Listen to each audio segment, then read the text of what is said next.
आज की वीडियो में मैं आपको बताऊंगी कि लंबा और मोटा केला लेने की शौकीन औरतों की क्या पहचान है। हेलो दोस्तों, कैसे हैं आप सब लोग। उम्मीद करती हूँ आप सब लोग खैरियत से होंगे। सबसे पहले तो आप तमाम नाज़रीन को अपने चैनल पर खुशामदीद करती हूँ। और अगर आपने अभी तक मेरे चैनल को सब्सक्राइब नहीं किया तो जल्दी से सब्सक्राइब कर लें और साथ में घंटी के बेल को भी जो है वो प्रेस कर दें, दबा दें, ताकि आने वाली तमाम वीडियोज़ की नोटिफिकेशन आप तक बर वक्त पहुँच सके और आप कोई भी वीडियो को मिस ना कर सकें। तो जल्दी से अपने टॉपिक की जानिब बढ़ते हैं।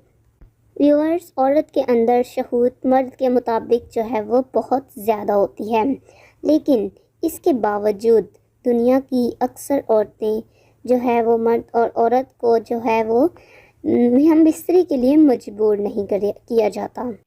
कुछ औरतें तो इस कदर काम करने की शौकीन होती हैं कि उनसे किसी किस्म का इंतज़ार नहीं होता और वो अपनी इस ख्वाहिश को पूरा करने के लिए बैक वक्त कई मर्दों के साथ जो है वो अपना काम करवाती हैं और जो है उनको वो बड़े शौक़ से लेती हैं।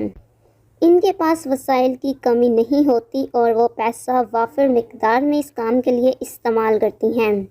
ऐसी औरतें जो है वो इस तरह की फहाशियों में लग जाती हैं और कई मर्दों के साथ करती हैं और ये सरासर गुनाह है। चर्स और सिगरेट और नशे इस तरह के काम भी शुरू कर देती हैं।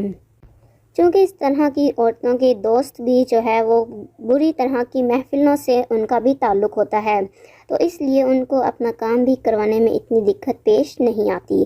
तो गाइस, ये थी आज की वीडियो। उम्मीद करती हूँ कि आपको आज की वीडियो ज़रूर पसंद आई होगी। तो वीडियो को लाइक कीजिएगा और दूसरे अहबाब के साथ शेयर करना मत भूलिएगा। तो मिलते हैं नेक्स्ट किसी अच्छी वीडियो के साथ। तब तक के लिए अल्लाह हाफिज़।